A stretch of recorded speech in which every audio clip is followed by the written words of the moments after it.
So lately I've been covering a lot of the questions I've been getting throughout the community, whether that was via email, through the website, or through the YouTube channel. And some of those questions that's been coming up has been pertaining to the Fire Academy. So I really wanted to start touching on, some of the different aspects that you can expect as a new fire trainee going into the Fire Academy. So there was been a questions about, how do I prepare, what to expect, what's the Fire Academy like. So I actually came across this video that I found super valuable, and they actually have a lot of videos pertaining to the Fire Academy that I think can be of value to you. So for those of you out there that are watching now that haven't seen this particular YouTube channel, it is South Metro Fire Rescue. So they actually do a great series of just kind of giving you direct insight of what to expect within their particular Fire Academy. But you can take this information and this footage and actually get a great understanding and a good grasp of what you can expect throughout your Fire Academy. All the specifics may not be the same, but just generally speaking, as in presentation, the experiences that you're going to be going through, as a fire trainee through the Fire Academy, and your firefighter skills, your EMS skills, how you present yourself as a teammate, and how you conduct yourself around your RTOs, all that stuff is going to be very similar. So it may not be exactly on point, but it's going to be very similar. So I want to go through this video, give my reaction, and kind of give my personal testimony about my own experiences going through the Fire Academy and actually hiring the next generation of firefighters going through our actual practical. So we're going to watch this video and see what it has to offer here.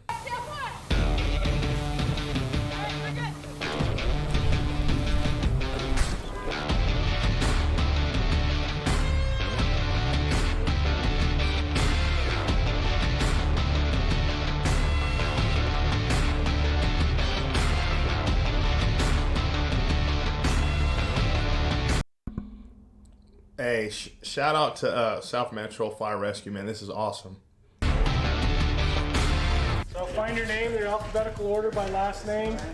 Open your bags up. Make sure you have size that you order.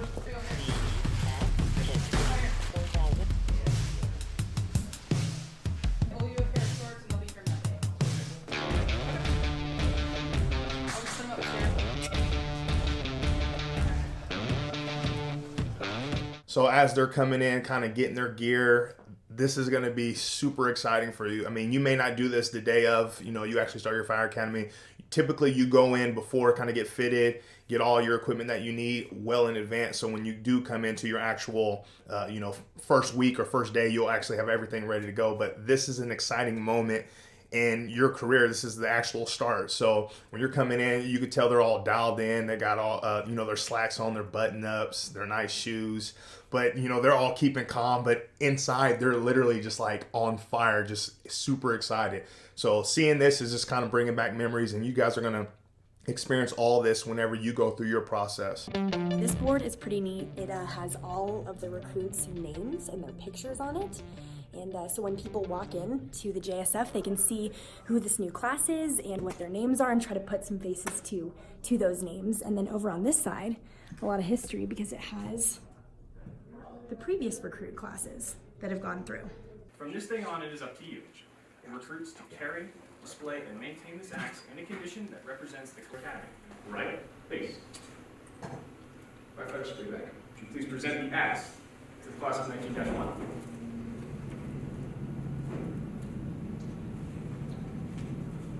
Alright. The Pride Axe is going to be inspected at the beginning of each training week. Following the flag raising, the Pride Axe shall be carried in an approved manner and displayed at all times unless otherwise deemed a safety concern by the recruit training officers. The Pride Axe may only be left unattended in a safe location within the immediate vicinity of the recruits during physical training, drills, swimming, workout. We are actually watching the recruits. So that's kind of a rite of passage thing that we all go through when it comes to the academy classes. You tend to, whether you make something or you present something that's kind of been passed down from, each class traditional wise, kind of just, it's like a sense of pride and affiliation. And it's just like, you're kind of setting the path forward for the next generation. So them passing down the axe, kind of showing like, hey, you have a certain responsibility to uphold. We've set this standard that you need to not only meet, but exceed and uphold the standard that, the previous recruit classes that came before you have set.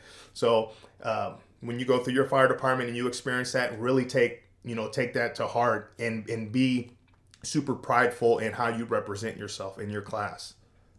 Working on some marching. Over here I have instructor Slot right here next to me, and I want him to take us through, if he can, just explaining what they're working on right now. Right now they're practicing marching around the drill ground, getting their steps right, about faces, saluting, anything you can think of that would be part of marching. Whenever they move around in a group, whether it's for PT or drill ground activities, they keep them in their squads or platoons and march around to stay in formation. Talked to them this morning about who had any kind of marching experience. There's only a handful. So if you don't have marching experience, this can be a very difficult thing, just getting rhythm and marching with a group where you have to be in cadence with your partner, the guy in front of you, behind you, to the left of you. Left, right, right, left. Showing them the little things are important with marching, where you need to do this well, because if we can't trust you to march as a group, it's going to be hard to trust you on a fire. Left heel and right toe, and bring it in. Right, face. Nice. Just make it nice and snappy as you can. I know the balance is kind of weird. You're getting used to boots. Give it a shot. Right, face. So something as simple as what he said, if we can't trust you to do, this simple basic task, yeah, it's difficult to learn originally, but if we can't trust you to do that, how are we supposed to trust you on the fire ground? That's so true. So you really got to take, pride in every little thing you do and everything you learn down at the Fire Academy, because they're going to teach you from the basic level, and it all starts with safety. It stems from safety and accountability. So really take that to heart and carry that throughout your career. Now, just to touch on the whole marching and standing at attention and doing all these different movements, I don't necessarily remember us really putting a lot of emphasis into this. We weren't a paramilitaristic or paramilitary style academy. Yes, we did, walk 2 by 2. We tried to stay as clean as possible. We had some, previous veterans within our fire academy that really helped us when it came to, learn how to hold the flag and put it up and take it down and fold it and, stand at attention like this and how to do all these movements. But for us in particular, this wasn't a big part of our academy. We weren't a paramilitary, heavy department or academy. There are some departments out there like Tucson, for instance. They're very, strict when it comes to everything, when it comes to the paramilitary style of it. So it looks like this department kind of takes pride in that as well. So if that's your department, this is just a great example of what you can start, preparing now, so you can get these steps down and all these movements down, because it's going to carry into your fire academy and just throughout your career. Right, face. Right, face. Left, face. Left, face. Much better. Up, about, face. So here's kind of what I've been telling you about, raising and lowering the flag. Let me go ahead and mute this. So I know for me in particular, I was very overwhelmed in regards of, like, I didn't want to mess things up when it came to, lowering it, making sure it didn't touch the ground, learning how to fold it and stuff. This is something that I didn't have any experience with. And a lot of us within the Fire Academy class that didn't have, prior Fire Academy experience or actual military experience kind of found this a little challenging. So the fact that they're showing this is huge. So this is something that you definitely going to have to learn how to do, because you're not only going to be doing this in the Fire Academy, but you being a new probationary firefighter and going through your career being, at the bottom of the totem pole when it comes to seniority, you're going to be the person that's actually doing this. So this is where the dexterity piece is like, don't drop it, but it doesn't have to be, this part doesn't have to be that pretty. You can see he just folds it over, trying to keep it nice and tight down there. Now, I don't like jerk kind of stuff. He's got a good grasp of it, and we're trying to keep it taut.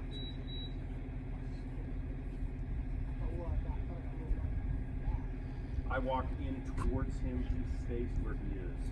So you can see, get that tucked real nice. And then it's just gonna be walking. Put it on your shelf. When the stripes come up into the union, you cheat it in an inch or so.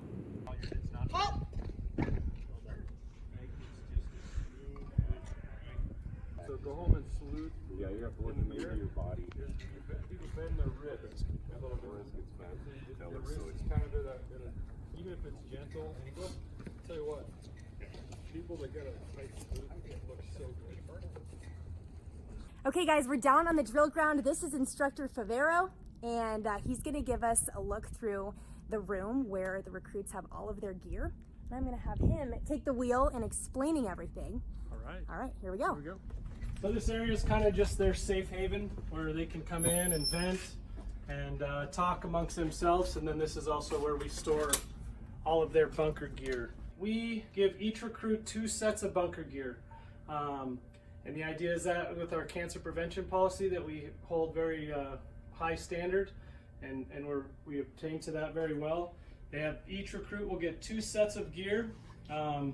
They're in brand new Scott air packs.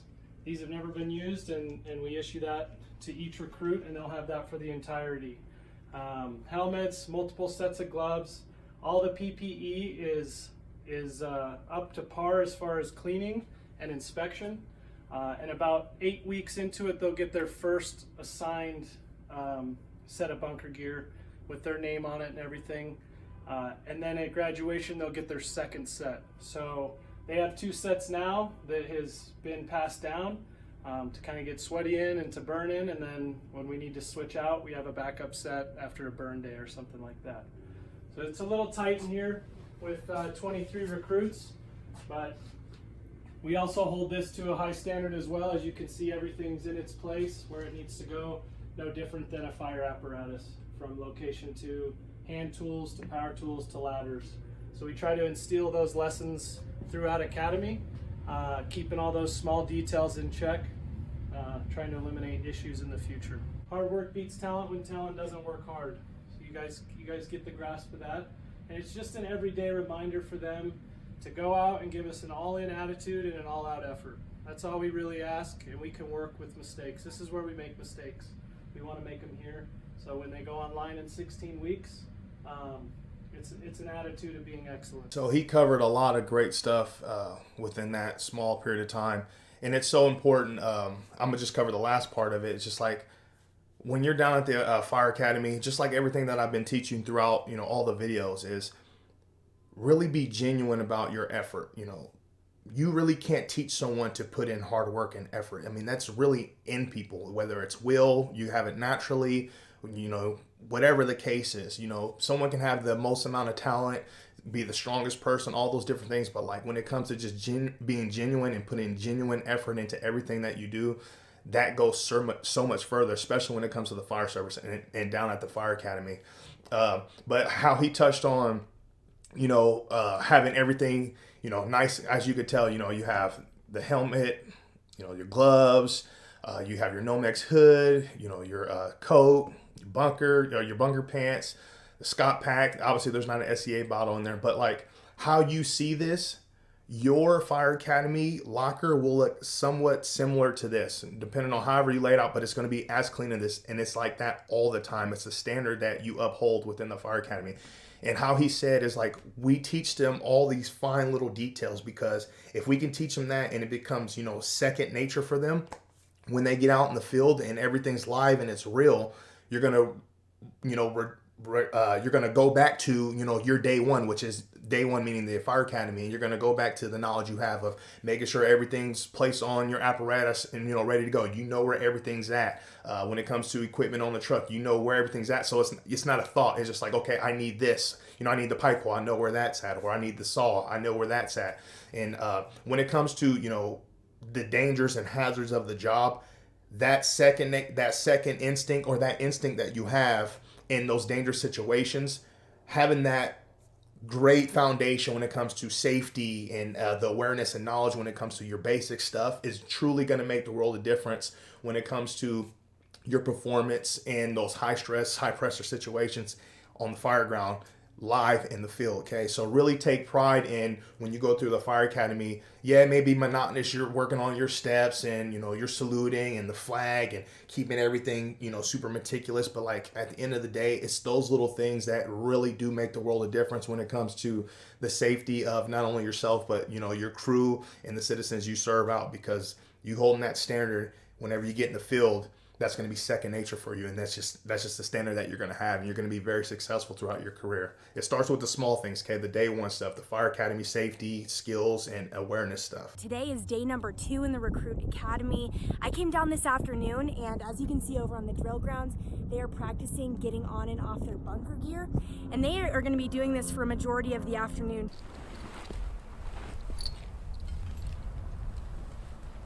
Instructor Diggs may have mentioned, but when the tones go off, every firehouse has a timer.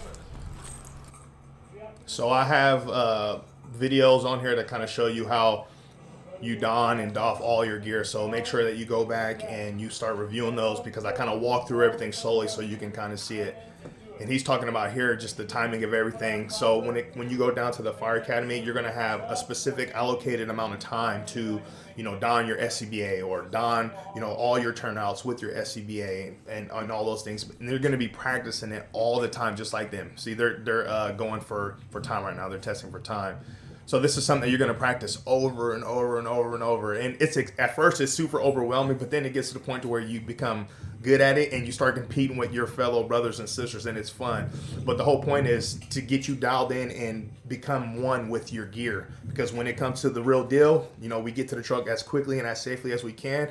We got to quickly throw on our stuff, get on the rig, strap in our seatbelts for safety, and then respond to a call. So things got to happen very fast.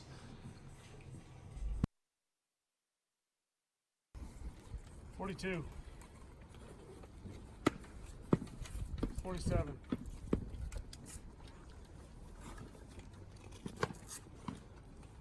52. 5. 60.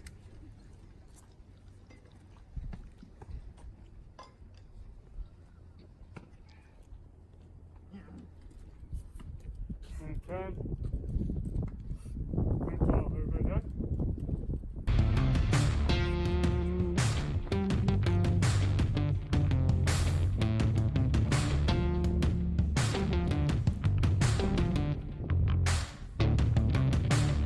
Flooring.